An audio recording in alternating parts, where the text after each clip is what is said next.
I hate these freaking blood bugs. These guys decide to come in at the end after we kill the freaking behemoth. Like I said, spoiler for episode 1, there goes that behemoth I just fought. See what I'm saying? See what you missed out on? If you started out by watching a part 2, you missed out on this mug. Kill that beast with the incredible rifle, or incredibly rifle. It's I modified it with the marksman stock and a couple other things. I don't have it fully maxed to its max attack. I think it's at 75 right now. I got the green sight on it. I do like the glow sight, and I have started liking the sniper sight now that there's more long range enemies that you seen in last video. We had to fight a bunch of super mutants that were shooting at us from way up above on top of the building, and we were tagging them with our freaking laser rifle. I think we pulled our sniper rifle out. Like a regular sniper. I think I actually have 2 regular snipers in my inventory, so 3 altogether with the laser rifle. And the incredible rifle, and I think I have a shotgun combat rifle. Then I have Kellogg's pistol and another 44 pistol. And then I have this weird plasma pistol that I got that Valentine was holding. And I'm like, how the hell did you get this? And he's like, I don't know. You gave it to me. And I'm like, no, I didn't. And he's like, yes. I had it in my inventory. The only way I could have got it is you giving it to me. And I'm like, nah, dude, you picked this up by yourself. I don't remember what the hell this is. So I still haven't used it yet. I don't think I have any plasma cartridges for it. I might have a bunch of them. I have random ammo for certain weapons, but I'm not sure if I even have those weapons equipped. Look at these little pink feral ghouls. No skin whatsoever. Look at that. Yeah, the rifle sets them on fire. When you shoot that's the perk of the legendary rifle. You can get legendary items from fighting legendary enemies, and the way to tell if it's a legendary enemy is it will have a star. A star and a skull is a bad thing because the skull means it's a higher level than you, and the star already makes it a beast because it's legendary. The armor is not that great. I'm wearing some legendary armor now. I'm getting over because all of it combined isn't that bad. I think my armor rating right now is 100 and some. Valentine just knocked that Farrago out like nothing. So that's what's nice about having a follower. The follower will pick up the slack, and we get some of this pink slime. I think we're in the McDonald's factory right now. Yeah, lunch boxes. We're in the McDonald's lunchroom. Post-apocalyptic McDonald's factory. So there it goes. That's where they make the burger meat right there at the pink slime. Get your double cheeseburgers, kids. And it's still Halloween somehow. There's still pumpkins everywhere. Fallout 4 starts on Halloween, and I missed out on the December 25th Diamond City Christmas thing. I don't know if it happens every year in the game, but we'll have to wait and generate it next year game time. I looked at my time and it was like December 30th, and I'm like, crap. So in the game, we have actually only accomplished 2 months of gameplay since the game has come out. So I guess we did pretty damn good. I mean, it's been about 3 months. So if we generated about 2, we generated about 3. We've generated pretty much. It's damn near close to the same date in the game as it is in real life. That's pretty scary. That's pretty cool though. Kind of shows how much we've been playing. Yeah, like I said, if you hack terminals like this one by yourself, I think I make Valentine hack that one for me. He will be like, hey, that's sweet.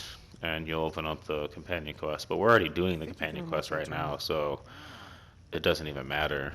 We're going to get his perk either way. We can sit here and watch him fail a couple times, and then he finally gets it, so we can get into that storage room over there. That's what's sweet about having Valentine. He hacks the terminals. One of your followers pick locks. I think every follower does something. You could look it up on the Fallout 4 wiki. See what each follower's little thing is and what perk you get from them and how you can get their companion quest. I just randomly kept playing with Valentine because I like Valentine. He's funny, he's strong. Every time his dialogue pops in, it's just a little quirky. I make fun of him. He takes it and kind of like, whatever, dude. But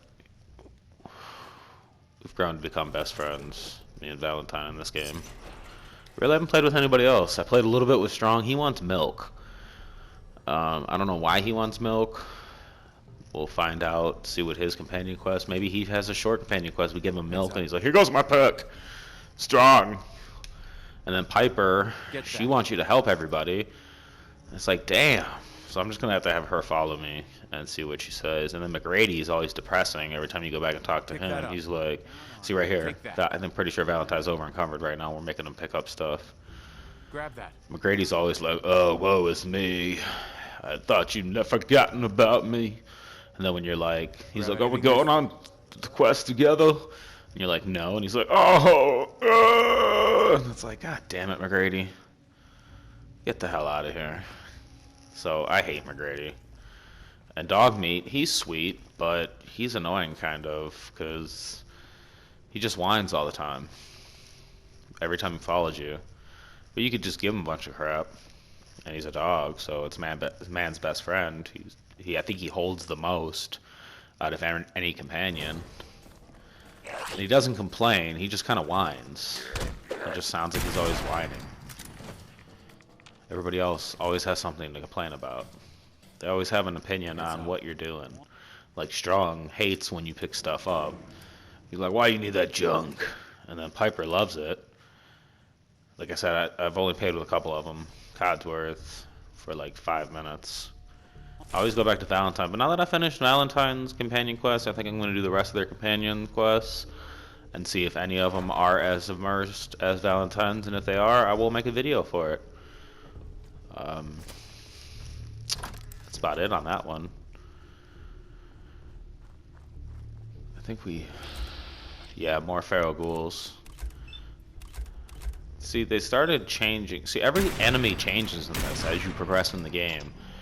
There's actually a sequence where mole rats come out and they have bombs strapped to them. It's kind of like the world's evolving as you play through it. It's not just the same enemies over and over and over again.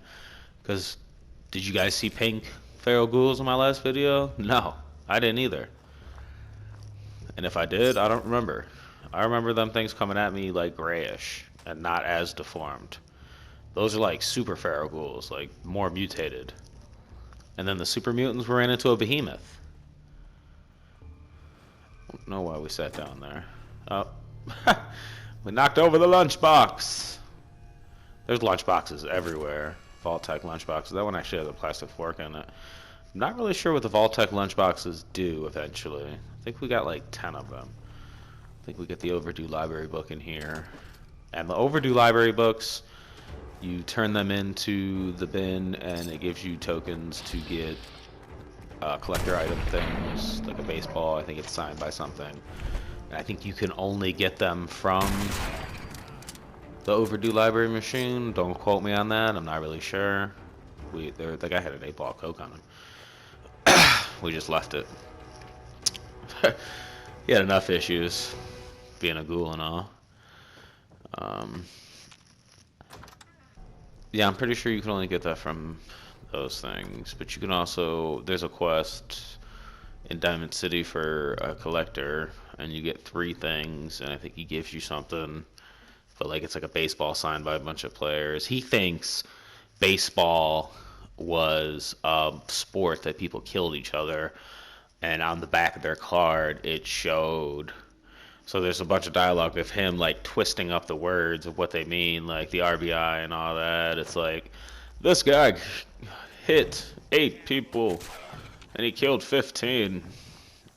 And it's like, what?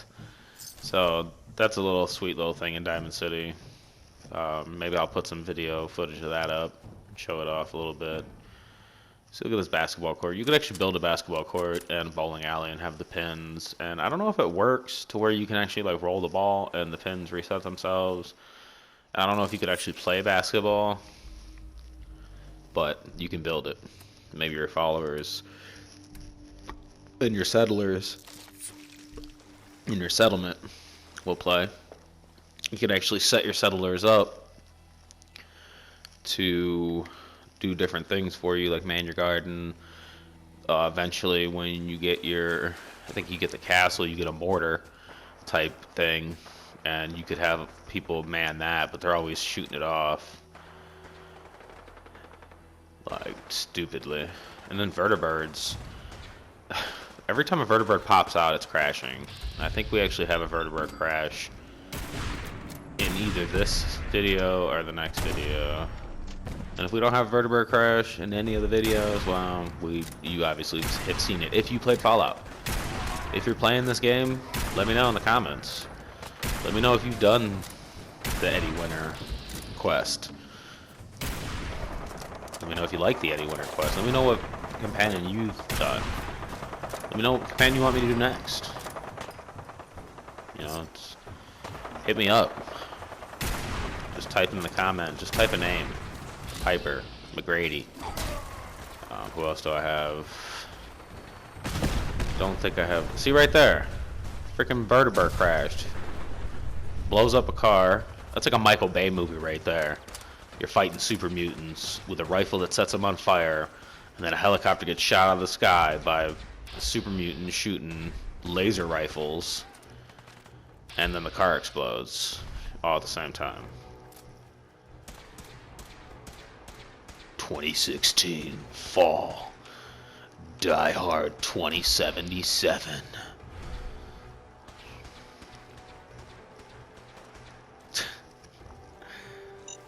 That make no sense. I said 2016 and then I said 2077. It would actually be Die Hard, like Die Hard 78. Michael Bay. It's just the brain of Michael Bay hooked up to a machine, just constantly generating movies. It just eventually got lazy. It just like put an explosion scene in there. Helicopter crashes and then the car blows up and that's about it. We get wrecked right here. Wrecked by these freaking super mutants, and this Brotherhood of Steel guy is actually helping us, and I think we might actually run in this area because that guy's getting wrecked. And these are some beastly super mutants in here. I think we take down this enforcer, but I'm pretty sure we die at some point in time in here. I don't know.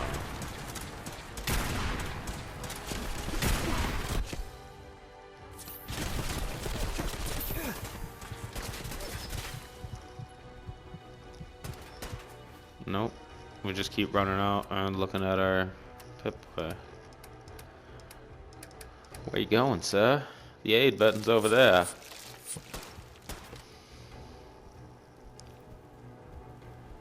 And we're still just going for holotapes. That's why the videos are so long. I wanted to add all this anarchy to the video. All this fighting right there. Right there. We died. Oh man. And we left it in. Oh man. I left that part of the video in. I guess I'm not gonna edit it out. It's too late now. I'm already doing the voiceover for it. Well, there you go. I don't do perfect gameplay. Imperfect gameplay for part 2. And then we start all the way back here. Where are we actually at? I think we're right by where we just were. The save point was right before we went into that building, and I think we just bypass it right now. Because there's no real need to go in there and fight the freaking beastly super mutants that are all stronger than me at that point.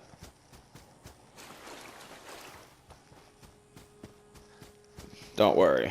There's still plenty of fighting to come. Just because we're skipping past this, you can call me a pussy, get on the comments, be like, You suck. You suck at Fallout 4, that's why you ran. He was glitching out on those sticks. Neither of them have a caravan. Hey there. They're just the caravan guard. I wanted to buy some bullets right here, because I actually started running out of bullets. That's why I switched through so many different weapons. I'm not sure if this is the Kellogg pistol or just the 44 that I have. The Kellogg pistol is a beast. I also have a 2-shot. See, the legendary weapons are good. Legendary armor's not the greatest. All mixed together with different pieces of armor upgraded, it could be good. Like right now I have the combat stuff on. That's all different pieces of armor. I think I eventually put a helmet on. I have a hat and the goggles on right now. We just took that super mutant's head off.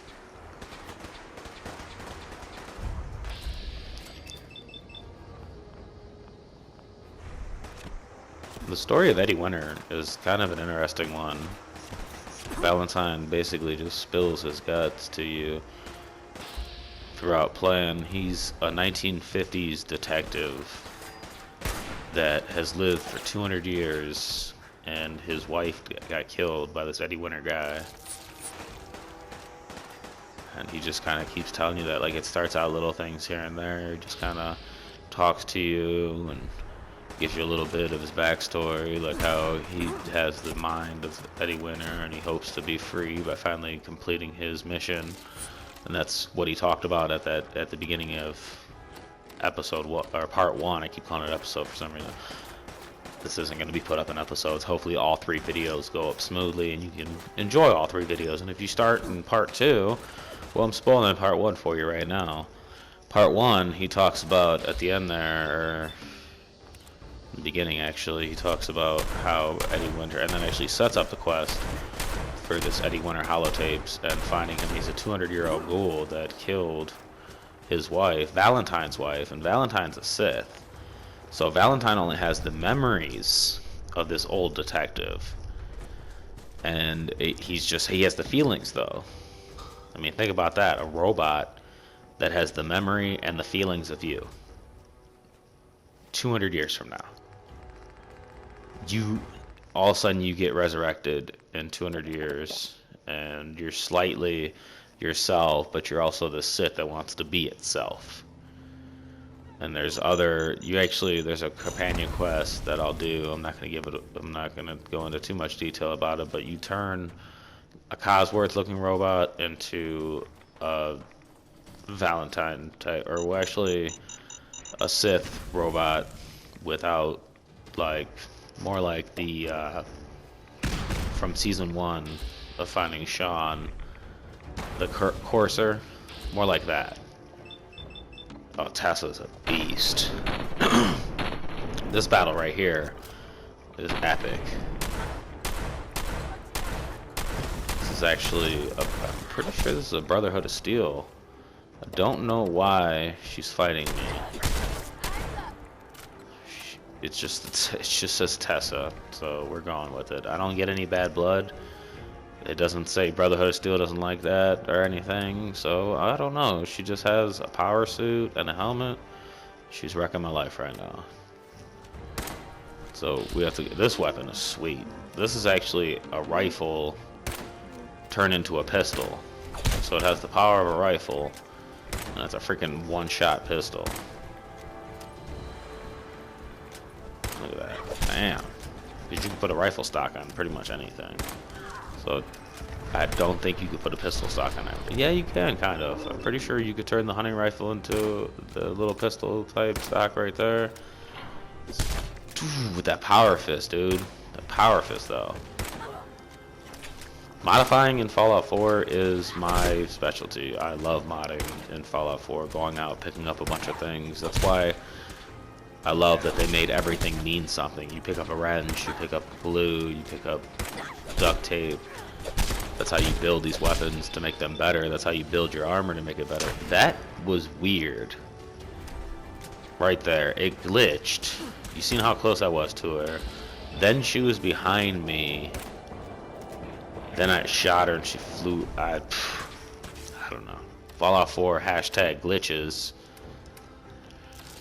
Couple here and there. There's gonna be some in season 2. There's a funny one. It's a guy who gets like flown across and thrown into a wall. Kind of like that, but there was no wall for her. Yeah, right in the heart. I love the immersion when you're shooting him too, and it shows the bullet go in. It doesn't just like disappear and have a blood spot. Sometimes it's like pouring blood out. Tessa's fist. I have not upgraded my power suit. I am going to do a video eventually of me, like I said, showing off where I'm at, showing off my mods, showing off how everything's organized. I'll probably put that video out sometime next week. I'll put a couple videos out, location video and then my location. This is a pretty sweet battle against this gunner. I'm gonna let this ride out.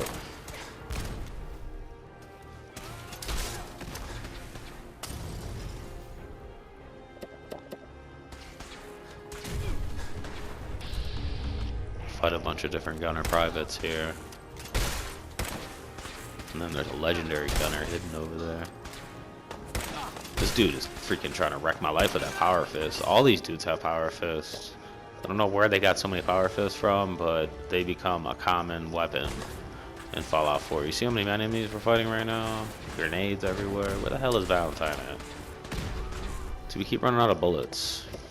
I tried stocking up, but I didn't have enough caps, and I didn't bring anything to sell, so kind of just wing it here.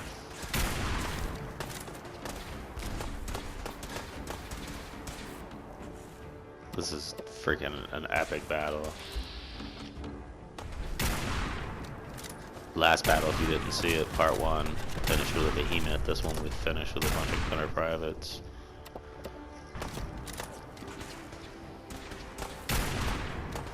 But I enjoyed doing this quest. It's been a long, drawn out. The whole time I've been playing Fallout 4, since I've gotten Valentine, that's how long this quest has been.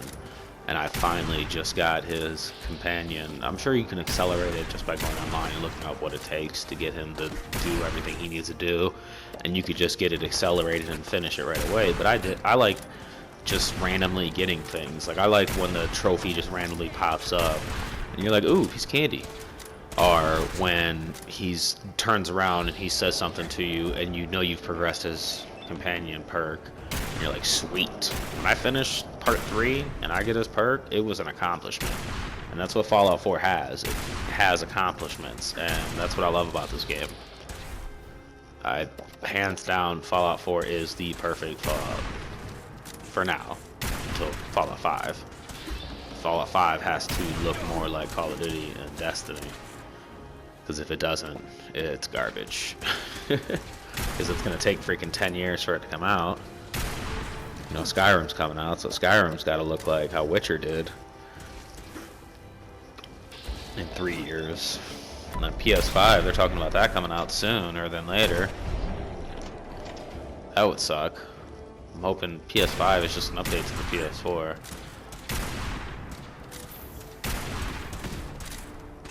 I do not want to spend another $500 on a console. Maybe in 10 years I will. Once I get the use out of this. I'll be that guy that has how they have the PS3 still instead of a PS4. That'd be me. I have my PS4 and Fallout 4, and we'll still be sitting here watching videos of me playing Fallout. Probably not. We'll get some No Man's Sky in here soon. As soon as that game ever comes out. I think I'm gonna let this ride out now. Got some music playing. Nice little boss battle.